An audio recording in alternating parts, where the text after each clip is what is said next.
নমস্কাৰ, আজি আপোনালোকৰ বাবে লৈ আহিছোঁ চুঙা চাউল আৰু মুৰ্গী মাংসৰ জালুকীয়া ৰেচিপি। চুঙা চাউলৰ বাবে আমাক লাগিব চুঙা বাঁহ। এই বাঁহৰ অন্য নাম মই নাজানো, যদি আপুনি জানে তেতিয়াহ'লে কমেণ্ট কৰি জনাব। আৰু লগতে বৰা চাউল, চাউলখিনি এঘণ্টামান তিয়াই ৰাখিব লাগিব।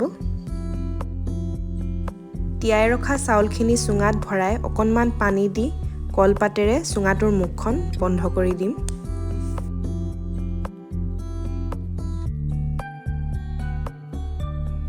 আৰু চাব যাতে মুখনিটো টানকৈ মাৰে। চুঙাকেইটা এতিয়া জুইত পুৰিবৰ কাৰণে ৰেডি। প্ৰথমে চুঙাটোৰ মুখখনৰ ফালৰ পৰা পুৰিম আৰু চাব যাতে জুইৰ তাপটো বহুত বেছি নাপায়। কমেও আধা ঘণ্টা 40 মিনিটমান সময় লাগিব চুঙাকেইটা হওঁতে। অকণমান সময় ঠাণ্ডা হ'বলৈ দি তাৰপাছত চুঙাকেইটা ফালিব।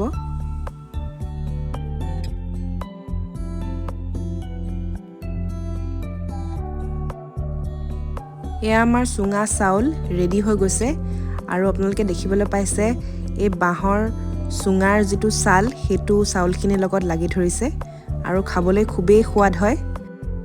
বহুতে গাখীৰ, দৈ, গুড়ৰ লগতো খায় বা বহুতে মাংসৰ লগতো খায়। আজি আমি মুৰ্গী মাংসৰ লগত খাম আৰু যিহেতু ঠাণ্ডাৰ দিন গতিকে অলপ জালুকীয়া কৰি মুৰ্গী মাংসখিনি বনাম। এয়া মই লৈছোঁ মাংস, তাৰপাছত তেজপাত, কেঁচা জলকীয়া, পিঁয়াজ, আদা নহৰু খুন্দি লোৱা, তাৰপাছত জিৰা ধনিয়াৰ গুড়ি, জালুকৰ গুড়ি, আলু, কেঁচা অমিতা আৰু লগতে হালধি আৰু নিমখ। এইখিনি বস্তুৱে আমাক লাগিব। প্ৰথমে কেৰাহীত তেল গৰম কৰি এয়া দিছোঁ তেজপাত, তাৰপাছত কাটি লোৱা পিঁয়াজখিনি দি দিছোঁ। পিঁয়াজখিনি ভাজি অকণমান ৰঙচুৱা হোৱাৰ পাছত ইয়াক খুন্দি লোৱা আদা নহৰুখিনি দি দিছোঁ। তাৰপাছত দিছোঁ এয়া জালুকৰ গুড়ি আৰু হালধি। জ্বলাটো নিজৰ সোৱাদ অনুসৰি দিব। অকণমান ভাজি লোৱাৰ পাছত এয়া মাংসখিনি দি দিছোঁ।